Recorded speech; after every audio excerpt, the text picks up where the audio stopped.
Everyone faces questions and decisions that require insight and answers as we move forward personally, professionally, and corporately in all areas of this thing we call life in America today.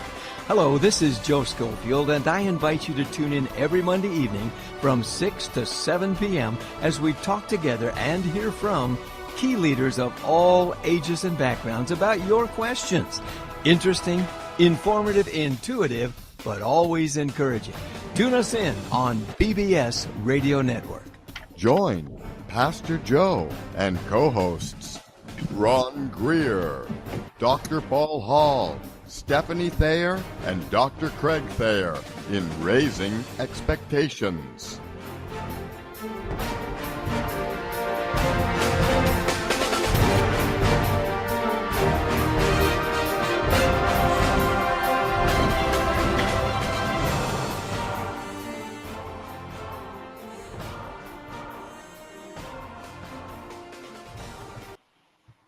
Well, hey, good evening, friends. Hey, thanks for tuning in tonight, and we're thankful that you are with us tonight on this week's edition of Raising Expectations, your show. And boy, we've got a great guest, as you well know. Boy, tremendous people. All of you have been talking to me through this week. You've been looking forward to this show, and I'm so glad that you tuned in with us. And again, I invite you to put down comments if you want, and we'll check those out. We'll see how things go tonight. We just have a good time around a table with a wonderful friend. You know, we are born again, blood-bought believers. We believe, and you know this, that Jesus Christ is the Son of God, that he died on the cross for our sins, and that he's coming again. You want to look at that from any angle, we go straight through the Bible. We're thankful we know whose we are, and he's coming again, and where we're going. But in the meantime, when we face things like we do in the world today, it's sure wonderful to know that it says in Psalm 119:89 that God's in control and he knows what's going on, and he already has settled the plans forever in heaven. So we trust in that, and we move along as it tells us, where Proverbs 3, 5, and 6, we lean not in our own understanding, but we learn all we can so that we can listen to what he says and have a broad view of what's happening. Tonight, we've got a great show for you, as you well know, and we're going to start with, first of all, a quick praise on the West Coast. As you know, Dr. Paul Hall in Lompoc, California, has not been doing well. He's doing great tonight. He's back. He's feeling better. It's great to see Paul. With just not right when Paul's sick. We all feel bad. We've been praying for you, Paul. Feeling better tonight? I do, yeah, a little bit. Yeah, Somewhat. You look like your handsome self. That's good. You're back. Yeah. That's good. All right. We're sure glad you're here, brother. Sure Thanks. glad. Good to be home. Yeah, all right. And if we go across the nation, as you know, we have, pastor, our favorite pastor in the state of Texas, there is Ron McKinney. And Ron is a counselor with Man in the Mirror. But Ron is, as you know, he works out of Florida there, is with Man in the Mirror. And he's just a great pastor. He does just about everything.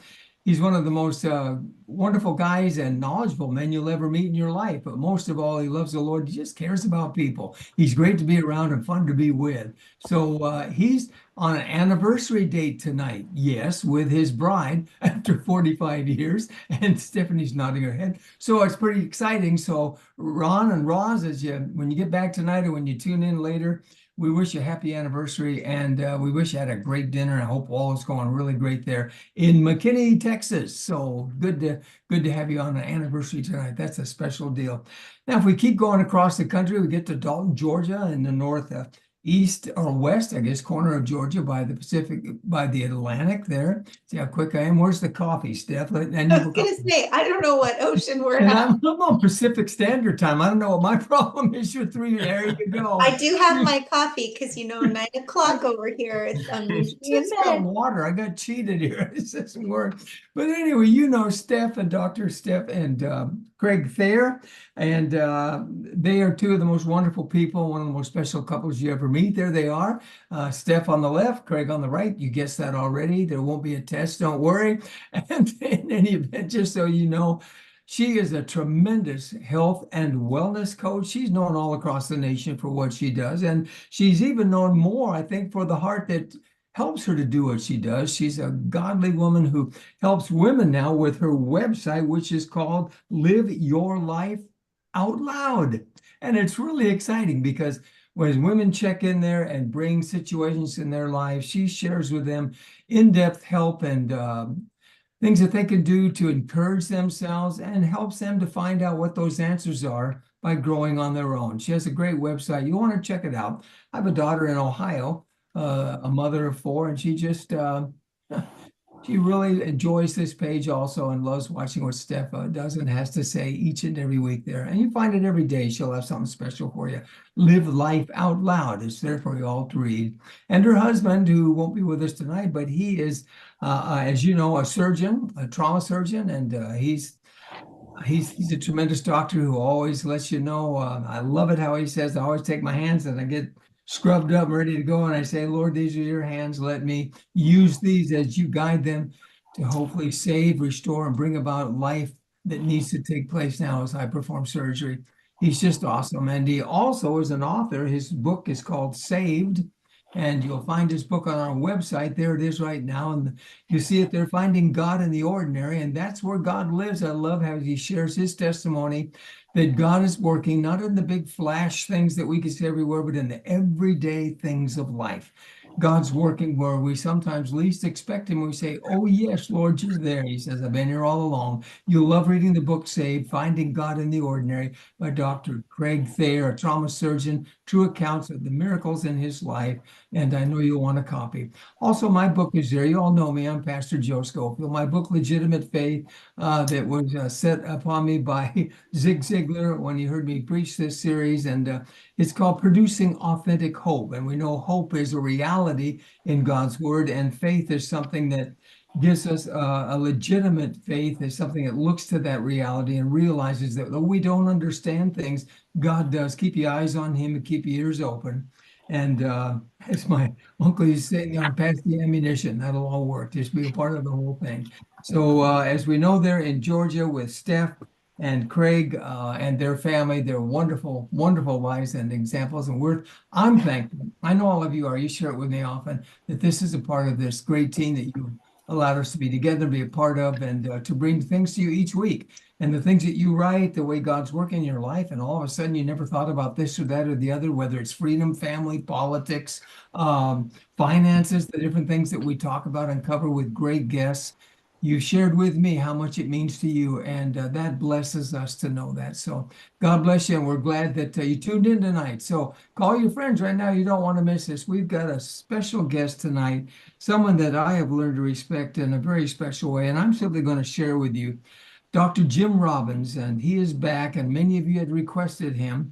Jim Robbins, as we promised, he comes to us to share deep insights and firsthand knowledge in so many vital areas today. And I want you to know, the more we've got to know Jim, that he is a humble family man of faith and understanding, and who is highly respected as a writer, professor, national security expert with a strong public policy background. His specialties include politics, defense, international affairs, communication strategies, and military history. So much more could be said about Jim, including his warm and focused abilities when he's in discussions with people, revealing what I believe to be a deep maturity and a wealth of wisdom and knowledge that he's able to share because of his sensitivity when he teaches.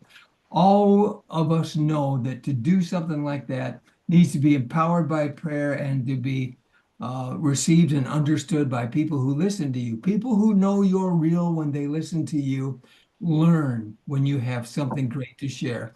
Jim walks humbly and is used by God, and we are blessed. And I truly believe we're honored to have him on our program, Raising Expectations, tonight. So I want us to give the round of applause. And yes, ladies and gentlemen, I wrote it down tonight so I wouldn't forget the round of applause. Jim, welcome to Raising Expectations. And we're so glad you're with us. Oh, thanks, Joe. That was a very kind introduction. I'm turning red here, but Oh, no. I really appreciate it. We're honored to have you, sir. You gave us some great topics to talk about, and I've been reading some of those things today. And I know maybe if you've got one you want to start with, we were just excited to see all of them. I sent them out to people and got responses back from all kinds of emails and texts that came back to me from people who follow our program. So if you've got one that you've really been hitting on, I'm going to give you take the wheel, and we'll just be excited to hear what you say and join in as you ask us. That's great. Oh, sure. Well, something that I've been looking at a lot lately, given my background too, because my academic and professional background was in counterterrorism. And that's Mhm. what I did at the Defense Department was teaching in courses in counterterrorism. And, for a while, people weren't really thinking so much about Mm. terrorism coming home. After 9/11, of course, everybody thought about it. But then for the last few years, it's been kind of quiet and we don't think much about that.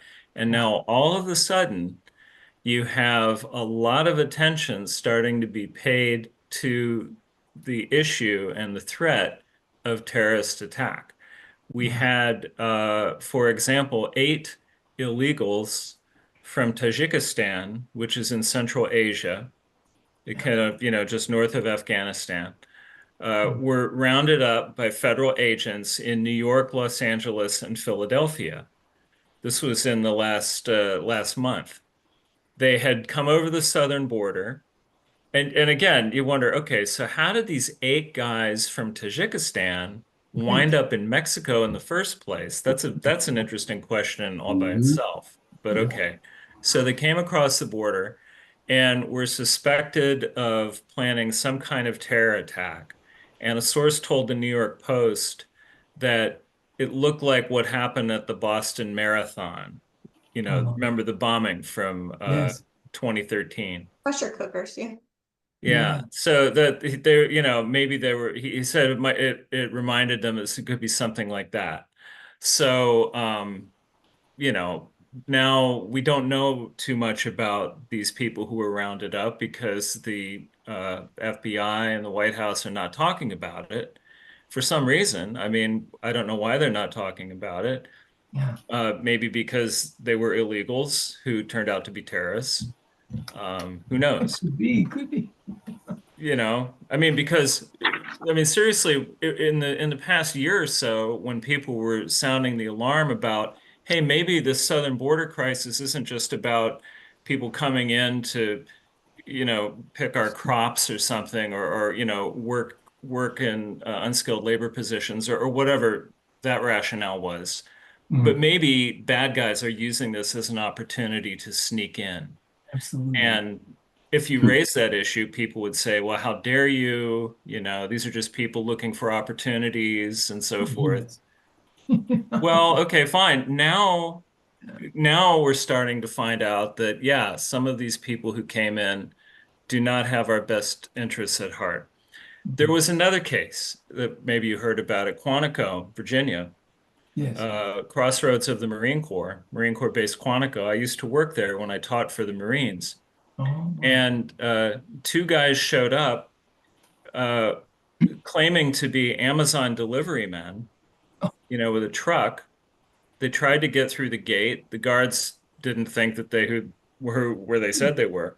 And so yeah. they just rushed through the gate and they were apprehended.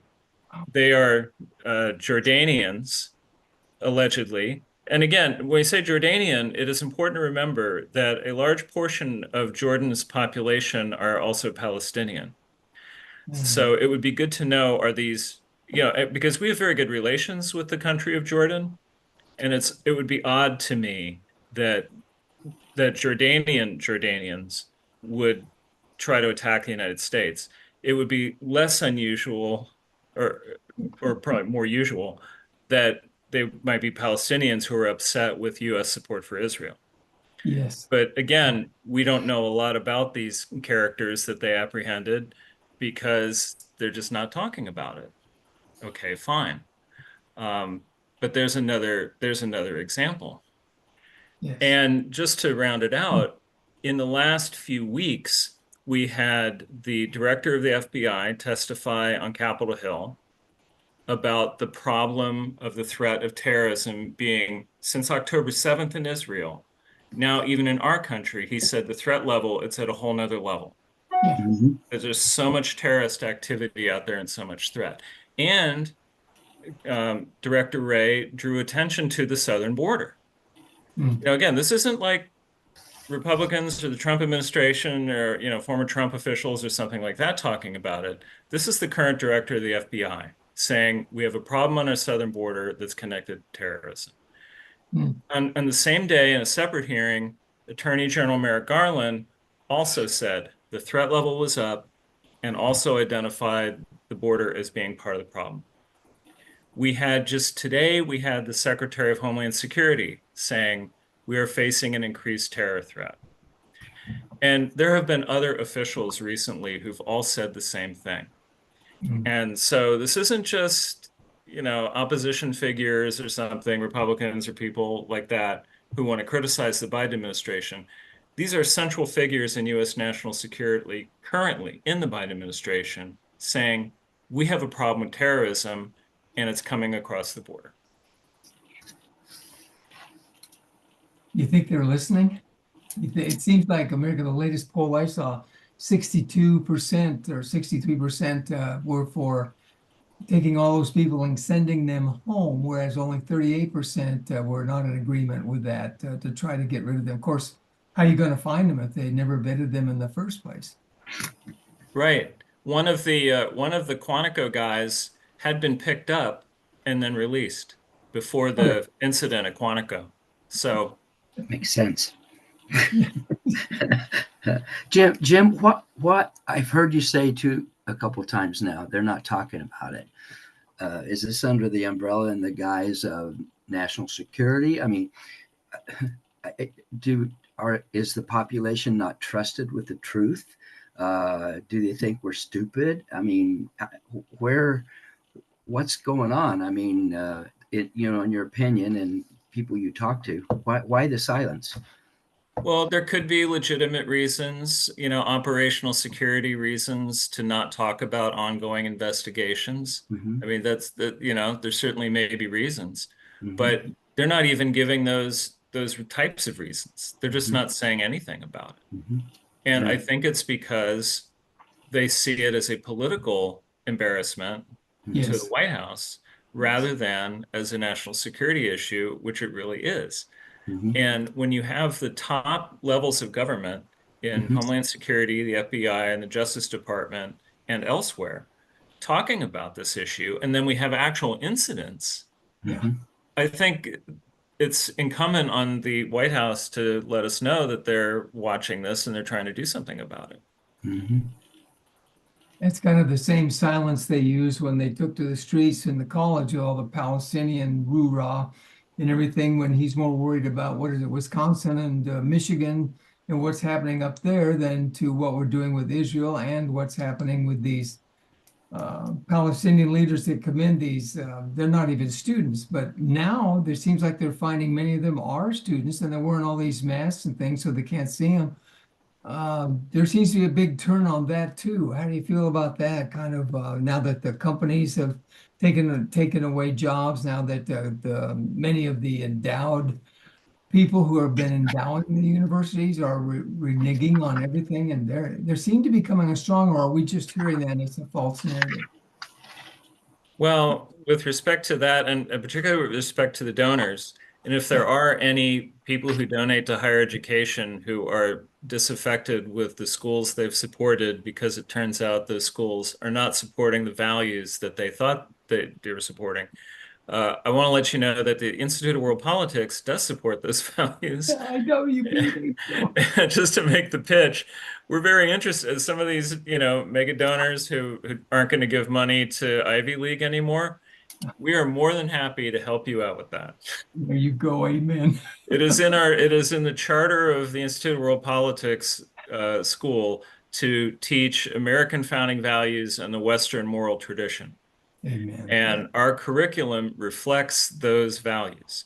So anybody out there who's a donor who wants to support a school where there is free speech, there's no cancel culture, there's none of that nonsense, and we do support the United States, and we support the Western tradition, the Judeo-Christian tradition of our country, Yes. IWP is the place for you. Okay, there's my sales pitch. No, we'll get them to you too. We're going to put the address up. We've got the picture and everything to go for you. But Oh, yeah, well, iwp.edu is our website. there you go. That'll do it. we'll keep putting that up. It's going to come to the screen a little bit here. Um, Well, but if I can address yeah, it go more ahead. seriously, I think that the reason for these encampments and all the stuff that was going on, it wasn't targeted at the policymakers because, the people in the White House don't care about this except as a political issue, but they're not going to change policy. And I don't even think it was aimed primarily at the schools. I think it was aimed at the students themselves. That this was a way that the radicals are trying to recruit the next generation of radicals by getting these impressionable young kids out there, getting them in these tent encampments, having these ceremonies where they're chanting all night and they're, beating on drums and all that kind of thing. And then confronting the police, kind of a propaganda of the deed to give them authenticity, like, yeah, me and my brothers stood up against the, fascist police or whatever. You're It's a right. way that these kind of mass movements inculcate their values into these impressionable young people and Mhm. make them into radicals. So I think that was the real purpose of having these encampments. It was to get these students into the movement. And that's going to keep going, even though most of those encampments are closed down now because most of the schools have, moved on into summer term.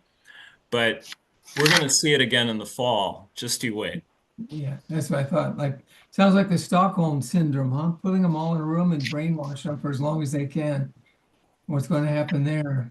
Stephanie, I know I can see your wheels turning up there. You got something you want to share? Well, I just found it very interesting how different the response would be depending on the state, depending on public or private school. I wanted to laugh because one of you said masks. Oh, the irony of how many of these protesters are wearing masks. Like, if you're so proud of yourself, shouldn't you be showing who you are? You're such a coward, is all I think, when I see all of them out there with these masks on. So, more commentary than anything. I also think that the protesters didn't expect some of the campuses to rise up in a very patriotic manner. And so I think that was a nice, unexpected result in some locations. Yeah. Washington University, is that the one where they took care of the flag, the fraternity boys? That was Chapel Hill. That's North Chapel Hill. Carolina. Okay. Mhm. North Yeah. Carolina. Yeah. I was proud of them too. I don't even know them. I was proud of them. Yeah. They were fun. Yeah. Next to you, is it George Washington University where they stayed camped out there for what, Jim, a week or something, 7 days?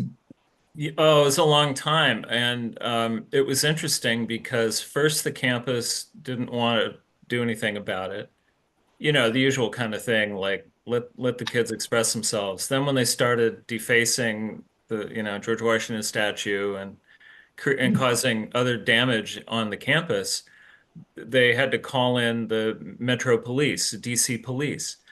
And the mayor intervened and said, no, we're not going to send the police because we don't think it would look good and it's not on public property.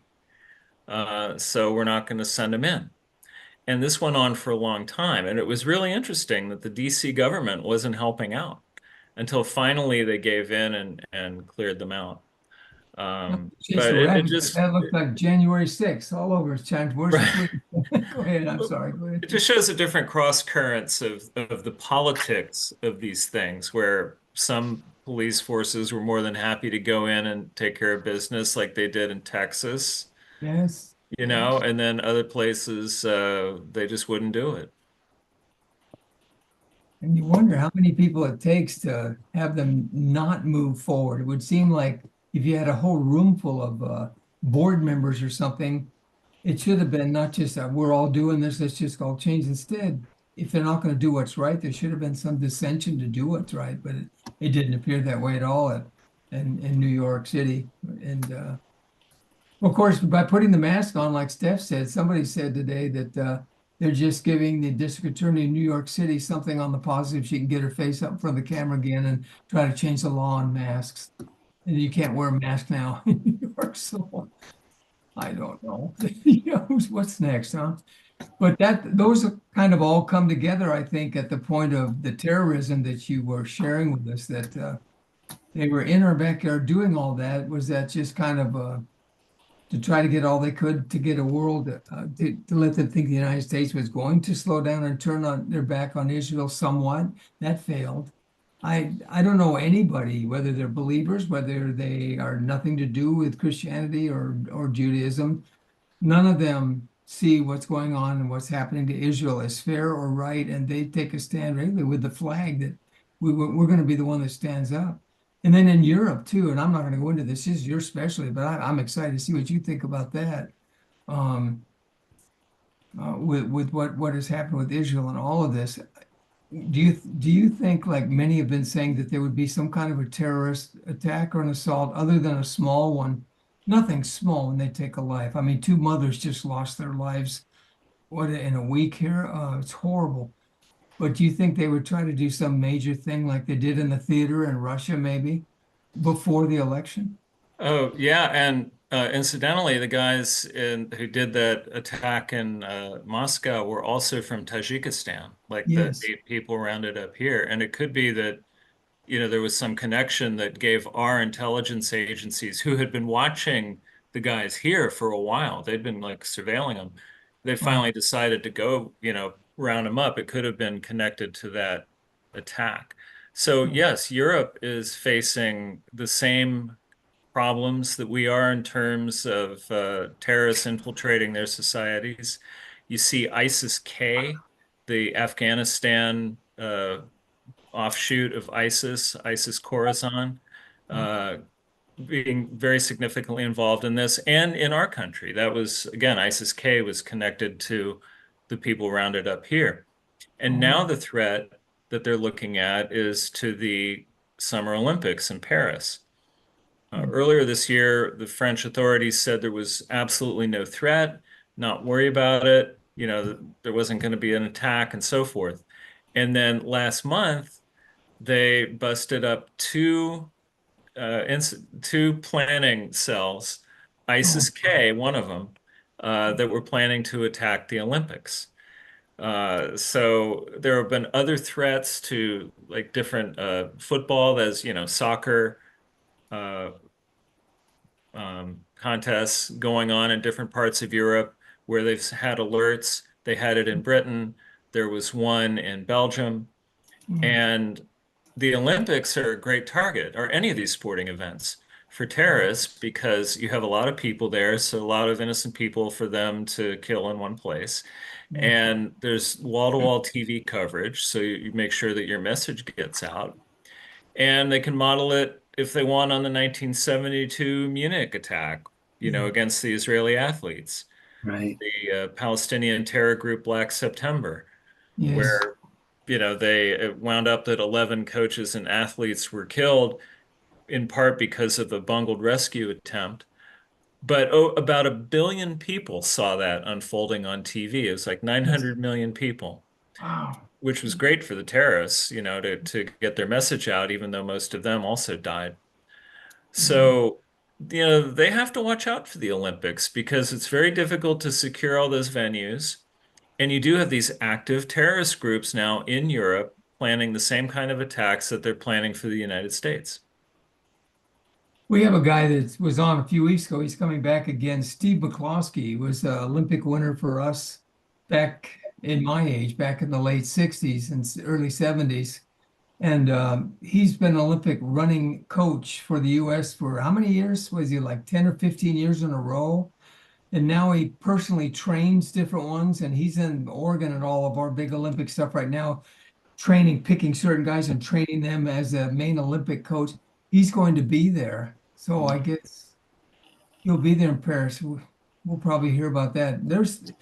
It's just not, it's not Mr. Rogers' neighborhood anymore. The world, Gosh, right? it is in California, haven't you heard? Yeah, We're a right. great model for the rest of the world. We're doing My fine out goodness. here. I Yeah, heard about your reparations for, yeah, yeah, yeah, I, yeah. Jim, I, can I ask you? Can I ask you? You were with us last August of 23, And you made a statement when you were with us. You said the world is waking up. Okay. And you'd referenced China and, you know, some other situations. You think the world is still waking up? And if it is, what is it seeing? How there appears to be, and I read an interesting article today. There appears to be some realignments going on, you know, with different countries and who is whose friend and et cetera, et cetera. But could you speak to that? What is the world waking up to now? What it's a different situation, I think. Yeah. Well, with respect to China, it's that the waking up that I referred to is that countries are understanding that China is in it for China. They're not your friends. If they come to you with a great deal, it's probably to put you in debt to them. And, you know, things like that.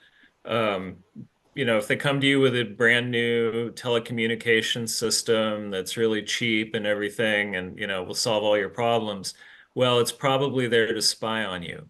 Mm-hmm. Yeah. You know, it will be embedded with the ways to spy on you. Yeah. So that's what I meant about people starting to understand what China was up to. But Mm-hmm. with respect to the alignment, Mm-hmm. um, and I think you're probably referring to the BRICS nations, Mm-hmm. you know, BRICS, uh, you know, Brazil, Russia, India, China, and South Africa. But many more countries have joined this BRICS. I don't think they're going to keep adding letters to it, um, like some movements, but I think they'll just stick with BRICS. But you'll notice that, for example, the BRICS countries have been pushing for a new international currency to conduct trade in and sort of topple the supremacy of the dollar. Yes. They are charting their own course diplomatically because at the recent peace conference in Switzerland for the Ukraine war, where there was a statement released calling for, you know, peace in that part of the world, the BRICS countries didn't endorse it because Russia is one of the BRICS and they don't, you know, there's just Yeah. trying to stay out of that conflict. They don't want to offend Russia, and so they weren't going to sign on to any kind of statement like that. And when you put Russia and China together with these other countries, and they've brought in some Middle Eastern countries too with their energy resources, and they're trying to bring in other countries from Southeast Asia and from South America. Well, this is an alignment against the United States and the Western powers. Yes. And they're trying to set up an alternative global economy, an alternative, you know, global structure. And I can see it definitely challenging us, not, you know, a long time from now, but very soon. Can you speak to some of the things that are going on? There seem to be some questions now about the European Union and NATO are kind of those two organizations kind of start, you know, the butting heads. Can you speak to that a little bit? Oh, sure. And that's actually been going on for a while. Mm-hmm. Uh, it's in particular France. They like to cause trouble on this. But in the EU, and the EU countries and the NATO countries, it's a very similar list, Mm-hmm. particularly when Britain was in EU. But the major outlier, of course, is the United States. And the Europeans, for some time, at least some Europeans, have thought, do they really need to have the United States to secure Europe, or can they just do it on their own? Why don't they just have a European Defense Force? And there is something called European Defense Force. It's not very powerful, but they have it. Mm-hmm. And periodically, when there's problems with NATO or the United States is seen as being a problem for some reason, they'll talk about this, like disconnecting the United States from the Atlantic Alliance and just having their own EU-based military Mm-hmm. and EU defense system. Right. And they can try if they want. It wouldn't be very smart of them because why not have the United States on your side if we're willing to? It's not like, Right. you know, what would they do differently if we weren't there? I don't know. Yeah. Right. And they're free to do what they want. but it will probably also cost them a lot more because one of the problems that they have encountered when they try to do exercises and other things using the European Defense Force is the United States contributes most of the air power, most of the transport, and most of the naval and most of the intelligence. Right. So if you want to have your armed force out there without those things, then go for it. Yeah, really. It's a good Do you point. think? Wow. Do you think the way things line up over time? Do you think that the EU, um, for example, is that some of the countries in the EU are kind of dabbling with losing their national sovereignty, and is that an important issue? Are they trying to gather under one big umbrella and say, you know, we'll surrender making defense decisions and finance decisions. We'll surrender that to Brussels or wherever Mhm. the head is. Do you see that happening? And should we be thinking about that? Well, it was certainly important enough for the British to pull out of it. Right. They had felt they'd given up enough sovereignty Right. to the Eurocrats, and so they pulled out. Uh, and good thing that they could, that they were allowed to do that. It wasn't like, they secede and then they get attacked, but they, Right. were able to depart. And there have been movements in other countries in the EU talking about either withdrawing or limiting what types of decisions they would take from Brussels.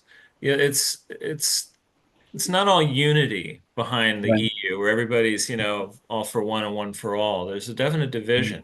And I think each country looks at it from a standpoint of what do I get out of this? Yeah.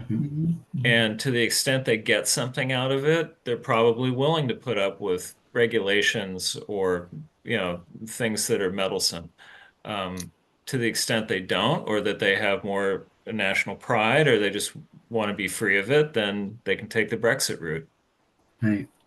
To Paul's question too, up till the 20th century, they were all imperial powers, and even though they were all related to each other, right? Everybody had cousins, everybody was related. They were still very proud of who they were, whether it was the Kaiser in Germany or whichever nation. So I think the Union, they're working on all of that. But do you think maybe the elections that just happened, where France, a lot of them spoke up and said, we've had enough of this invasion of everybody. We want some of our classical culture and who we are back. We want to be remembered as who we are.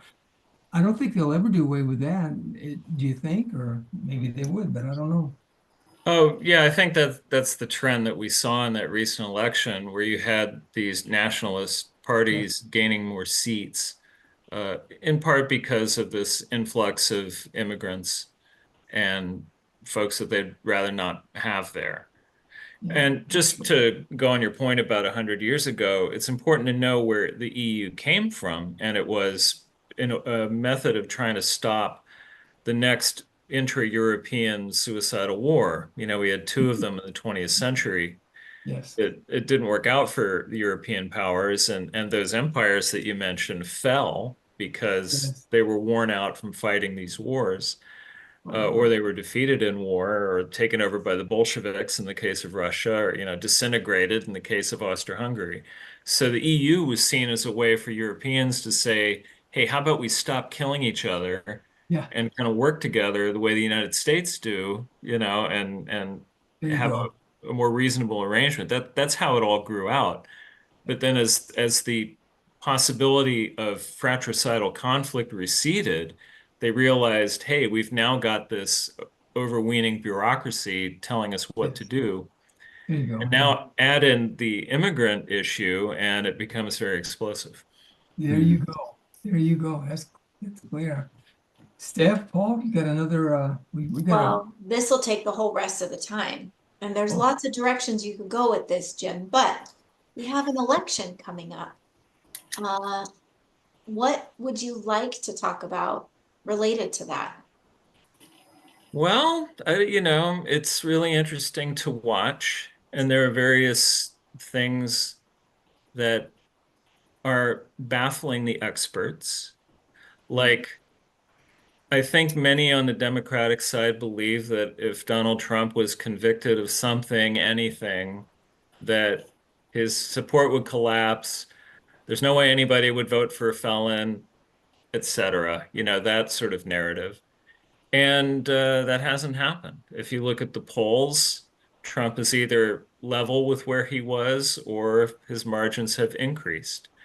So, I mean, that's just kind of interesting to note that people either don't care if he was convicted or they think the trial was just a sham, Yeah. that it was the exploitation of the legal system for a political purpose, something like that. Yes. So that's one interesting thing. The other interesting development is the movement of some minority groups towards Trump, completely Yeah. unpredicted by the democratic model of reality. They No. didn't think that this was possible. Yes. And now they're just denying that it's happening. You know, the Blacks for Trump movement or the legal Hispanics in this country, Latino population moving in larger numbers towards Trump. You know, that's not really predicted by the democratic model of reality, which is completely based on your ethnicity, right? And if you're of a certain ethnic group, you fit in a certain box and you need to stay in your box and vote Democratic. Well, that's not happening. So that's another thing that I've been watching with some interest. And the Yes. third thing, this is my favorite one because it hits where I live, is the fact that Virginia is now in play in It the is. Electoral College. Oh, And if you look, here's a little model. I want to write about this sometime soon, but here's a little model. You know, we all like to play the game of trying to add up to 270 electoral votes. And what if this state goes this way and that goes that way and whatever? yes. Okay, so just take your 2020 election results and then give Georgia to Trump because last time was a fluke. He's going to get Georgia this time. Okay, so take 2020 plus Georgia. Well, then if you give Trump Nevada, which he didn't get last time, but according to a poll I just saw today, he's trending at like 18 points or something nuts, Yeah. you know, something crazy. Like you wouldn't expect it, but okay, fine. Give him Nevada. Well, you know what? He only needs 11 more electoral votes with just that. And guess which state has 12? Virginia? Virginia. Virginia. Virginia. And so if that happened, I guess, you know, it's all math, right? But if that happened, here are the states Trump wouldn't have to win. Minnesota, Wisconsin, Michigan, Oh, Pennsylvania, New Hampshire, or Arizona. Wouldn't have to win any of those, and he would still Wow. win. So oh, if Nevada flips and Virginia flips, that's it, game over. So oh, I the didn't fact know that that. Virginia is suddenly a tie when it's been voting Democrat since God knows when is just astonishing to people who haven't been following what's going on in my state. But if you look at the 2021 gubernatorial election that It's Governor Youngkin won, sure did. every single county and city in Virginia move towards the Republicans. It doesn't mean they all voted Republican, but the percentages, every one moved Republican. And in Wow. 2022, again, Democrats did pretty well with the House elections and in the state House races. But overall, the numbers were still moving towards the Republicans. And so that drift has been going on for the last 3 years, and no one saw it coming. So all of a sudden, Virginia's a tie, and people are freaking out. Oh But my the God. Democrats should freak out because, like I said, Nevada and Virginia, that's the ball game. And all this other stuff about Pennsylvania, Michigan, Wisconsin, all that, Oh, that, it yeah. won't even matter. It's incredible. Didn't know that. That's amazing. You guys Yeah. don't know? That's amazing. Yeah, isn't that funny? Yeah. Yeah, I didn't realize that about Virginia. I knew Nevada. I was trying to look up the date. It's been a long time since they've voted Republican. So just that momentum is pretty impressive. It's very impressive. And again, that's the like you have legal Latino immigrants who work out there and you know the different labor unions Las Vegas who voted overwhelmingly for Biden, and now they see their jobs threatened Yeah. by all these people coming over the border. And so they're having a second thought. And no tax on tips. Oh, that was so brilliant. Was that That was brilliant? utterly brilliant. Trump is a master at that stuff. He is. I thought, wow, it takes it straight to Las Vegas. That's Okay, so impressive. I have another question Oh, related go to ahead, the Steph. Yeah, election. I'm sorry. Do Keep going. you think that they, and by they, I mean the Democrats, will keep Biden as the nominee, or do you think they'll try to do a switcheroo in August? You know, that's a great question. I have friends who are absolutely convinced that they're going to make the switch. And it is certainly possible. I think that's why they have their convention so late. You know, I mean, it's pretty late historically. Yeah. And I Only think 3 months. it's because they want to have all that time to think about it, I think. Because if they are going to make a switch, it would have to be at the convention. And Biden would have to, if he's cooperating with this, he would have to release all his delegates. Because as according to the rules right now, he will be the nominee unless he releases his delegates. So he would have to do that. And if he did do that, wow, it would really be interesting to see if it was a fair fight on the floor, like old school, Wild. politicking, backroom deals, all dark horse candidates, all that cool stuff, which would be fun to watch. Or if there is like a coup essentially, where they switch Biden out for Newsom or somebody else. But if they do it that way with a deal behind the scenes, that's going to make some people pretty mad who might want to be president. Exactly. Yeah. Yeah. Good point, Jim. Yeah. I'm so curious because I had in our notes from last time you were here, which you have a very good memory, by the way, because as soon as Paul brought that up, you knew bricks, all of it. But we had talked about how the indictments just keep coming for Trump, and the Justice Department has been politicized. So we had a chat about that and how Biden's approval rating was down. So this is just, we're here Down the road. months later, and it's more so of the same. Yeah. And since October, Biden's ratings have gone even further down. Yeah. He's not more popular for what he's done, and Trump is no more unpopular for being a convict. Steph, if you got a thought on that, a quick question, we may have mentioned this. What about those, because of what Steph said, if they keep going down like they are and we keep looking like we do, what about those submarines in Havana? You think that they're pushing everything as far as they can because they think that he won't step down and he is going to make he's an easy pushover to try something again like Kennedy's time? Well, I think that Putin is he's trying to do a show of force just because he can. It's not, what's he going to do with his ships? He going to attack us? I mean, they're easier to sink where they are right now. Yeah, yeah. They're right close. We don't have to go far to get them. So I think it's just kind of a show the flag thing, and he's showing he can project power towards us the way that we've been like sending stuff to Ukraine. I don't think we should be all that concerned about it because we're tracking what they're doing, and I'm sure they're under total surveillance There you to the go. extent we Okay. can do that. But I will say this, and I've said this for a number of years, someday a Chinese fleet is going to show up in the Yeah. port of, in Cuba. And that will be significant because Chinese Navy hasn't really projected power like that, like the Great White Fleet with Teddy Yes, Roosevelt. We went around the yeah. world and it was like our emergence on the world stage. Yes. China's going to do something like that pretty soon, I bet. Yeah. And it's going to be noteworthy. Again, it won't mean an attack, but it will be significant. Going to change maybe world opinion some. Jim, boy, we sure appreciate you. Steph, did you catch your breath? We got to do a quick commercial, then we're going to have you share one. This is great. Yes. We always run out of time here, but we're so grateful that you all come to listen in, whether it's live or to the recordings.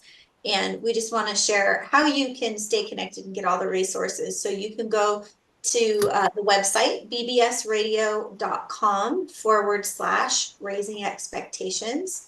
And there we are. And at the top, there's different ways that you can donate. It actually takes money to be on the air and to get on all the platforms. And so we really appreciate however you can help us. And when you scroll down a little bit, you'll see at the top there, Pastor Joe even has a way to directly contact him if you'd like to do snail mail or some other way. I know not everybody likes the technology donation stuff. And then if you keep going, there are past shows. You can listen to all the recordings we have. You can find your favorite guests and just skip to those if you want. And then you can learn about each one of us as co-hosts and connect with us directly and just learn a little bit more about each one of us. So that's what there is. Oh, and then books. There's Pastor Joe's. There's my husband's. So lots and lots of goodies in there. Yeah, and bbsradio.com/raising expectations. At least I got that one. I had to write the round of applause, Steph. I had to write that one. Yeah, that's it. Never get that one right, Jim. You get a brain freeze on one. But yeah, bbsradio.com/raising expectations, folks. We appreciate all you can do on that.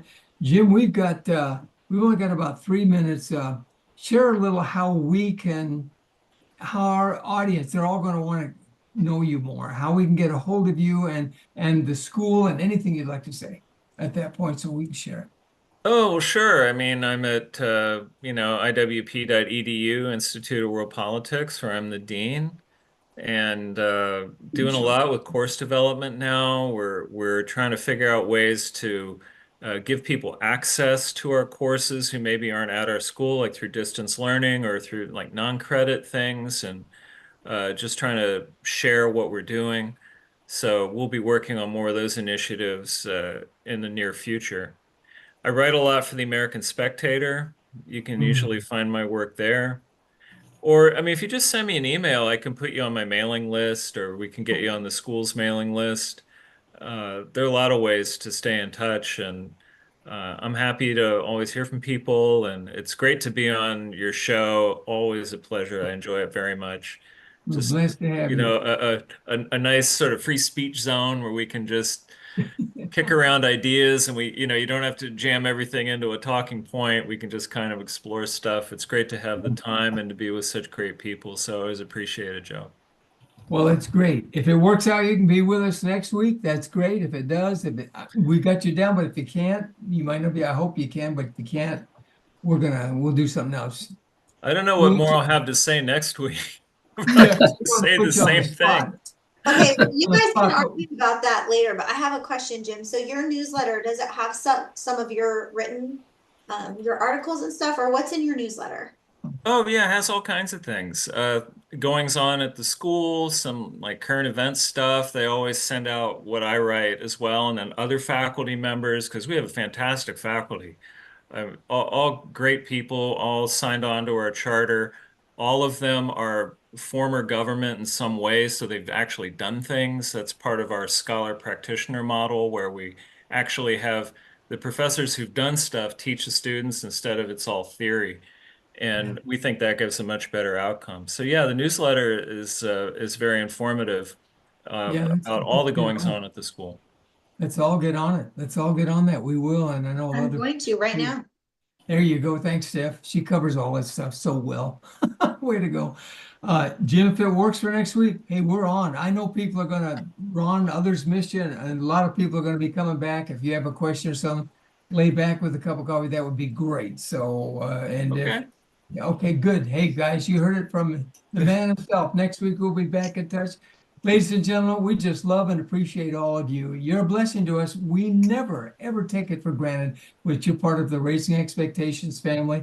And just remember, our speaker tonight, let's pray for him each day, lift him up in his family. Can we say this? His daughter just had a great junior high graduation. We love sharing about our families, everybody. So it's a fantastic thing. Yeah, it's fantastic. So we'll be back with you next week, same time, same station. And Ron's not here, so we don't have our regular ending. Normally we end to sing the song Happy Trails to You from Roy Rogers, but he'll be back to sing it next week as we go out. God bless you, Jim, and we'll look forward to next week. Thanks so much, and you have a blessed and a great week, and I hope your family and everybody has a great time and a little bit of a rest in the summertime with you, okay? Thanks, ladies and gentlemen. Thank you, Anything Jim. more? Good? Yeah. Thank you. Thanks, everybody. Appreciate it. Thanks, Jim. God bless you. Bye-bye. Friends, thanks for joining us on this week's program of Raising Expectations. We profoundly hope you found it engaging and at times humorous, but most of all, uplifting, so that we may, with you, one topic at a time each week, become more encouraged to move forward to an exciting future in, as we always say, this thing called life in America today. So let not your hearts be troubled, your family, finances, faith, freedom. It can be a great future as we talk, listen, respect, and pull together. Please let me hear from you. You can reach me at 972-922-8556. That's 972-922-8556, or Joe Schofield on Facebook or LinkedIn. It'd be a pleasure to know you, and we hope you'll listen in again next week on the BBS Radio Network.